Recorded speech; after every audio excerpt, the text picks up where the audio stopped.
Hello, everyone. Hello, class. Hello, students. Let's start, shall we? Today, we are going to talk about a very interesting topic, at least in my opinion. Sorry about that. So, to start things off, tell me, do any of you has ever had an online friend? How did you meet? What do you talk about? How do you communicate? Did you meet in Facebook, Instagram, by WhatsApp, in a group chat? I don't know. And what do you talk about? How do you keep in touch? I, for example, have a very dear and loved friend. Her name is Mai, and she lives over here in Argentina. We met via WhatsApp in a group chat about a series that I like to watch.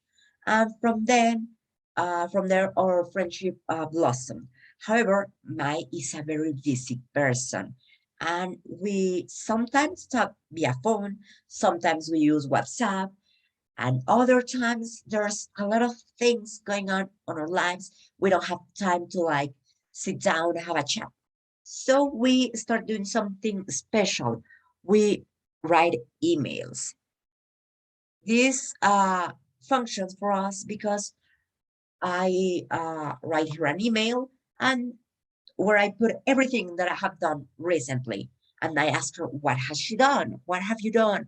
Have you been how has everything been going on? What interesting things have you done recently? And then she answers me, she talks about herself, and she asks me questions about my life. So let's start seeing the activities that I have planned for today. First off, we have an interesting letter that Daria sent his friend Hanif, who hasn't been answering. So we have on the screen, or yeah, on the screen, the email. Let's take turns reading it. Does that sound good for you? Yeah, sure. Great. I'll go first, okay? Where have you been? Dear Hanif, where have you been recently? Have the aliens finally come and taken you away to their planet? Or have you been playing so many computer games that you haven't had enough time to answer your friend's email? Anyways, I'm staying with my uncle and aunt in the country. I've been here since Friday, and I'm going to stay until the end of the month. It's wonderful here, so quiet and peaceful. Why don't you come down for the weekend and bring Neil with you? I've heard that you bought a new phone. Tell me all about it. I've been thinking of getting a new one, but I can't decide which one to buy. Anyway, gotta stop now. My uncle's going to town, and I'm going with him. Write back if you find some time, okay? I want to hear all your news. Best wishes, Daria. Let's take a little look at how this email is actually written, okay? Because I want you to write an email for me at the end of the class. And to do that, let's check how an email is written. So first, we have the email direction, hanif@gmail.com, and then the email subject, the topic of the email. In this case, the topic is where have you been? Because Daria has no idea where has he been, and that's the main idea. Now we have the salutation. The email starts with dear. You can also use hi, but that's usually very, very informal. So only between close friends. Yeah, let's make a note about that actually. This kind of email is an informal email because it's one that is only used between friends. It's not a work email, it's not a school email, it's not the kind of email that your teacher will send you. This is an email between two friends. We are just chatting, we are just asking what's been going on in our life. This is not the kind of email you are going to receive when your teacher uh, tells you that you are almost failing his class or congratulating you in a work well done. This is not the kind of email. So dear or hi and the name of the person. Then we have our opening. We start by saying something about the last time that we were in touch or explaining why we haven't been in touch or asking why you haven't been in touch, as is the case of this email. And then we move on to the body. Anyways, I'm staying with my uncle. That's an idea. That's a topic. I'm staying with my uncle and aunt in the countryside. It's wonderful. Another idea related to the previous one, but it's a different one. Why don't you come here? I'm inviting you. Let's have a get together. Let's have a chat. And then I forgot you bought a new phone. That's a different idea. We have forgotten about the countryside and now we're talking about a phone.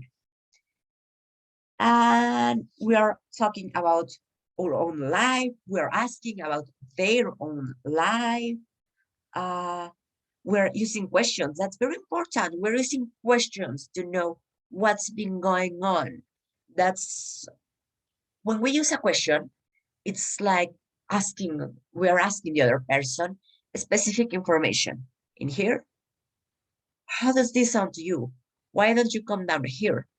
I'm asking you if you want to come here. And you have to answer because I'm asking. For here, we have some other questions that you might not answer one by one, but I want to know, where have you been? So if I want to know something, I'm using questions. We are using phrases both to get your attention and to make sure that you follow an idea and another and another. In here, we're using anyways, anyway. This is like saying change of topic. It's to make it easier to understand. Then we have a reason to end the letter. We are using a closing phrase. Anyway, I've got to stop now. My uncle's going into town. I cannot continue writing. And then I'm using an imperative here in my closing phrase. Write back if you find some time, okay? I want to hear all your news. This is so important, so very important. We're communicating directly with our friend, in this case with Hanif, but it's in the closing phrase, it's very common to use an imperative because we are letting our friend know that we want info back, that we want to hear back from them. However, in the body, you can also use an imperative to demand something of your friend. Finally, we have a phrase, an informal phrase. In this case, we have best wishes, but we can also use take care, look after yourself, write soon. Anything of the style is valid. And finally, the signature or name. In this case, Daria's name. And this is the body of the email. This is what we are sending. Well, to continue with our activities and seeing a little bit more in depth of the emails, let's do a quick activity. I'm going to help you out. In here, we have Hanif's answer. What you are going to do is, we have these options. We are going to complete or fill in the blanks. We have 1, 2, 3, 4, 5, 6, 7, 8 blanks. We are filling in 8 blanks with these phrases that you have in here. We are going to have 3 minutes. How does that sound? Okay, before we start, how many minutes did I say you have? 3, that's right. How many phrases are you filling out? 8, great.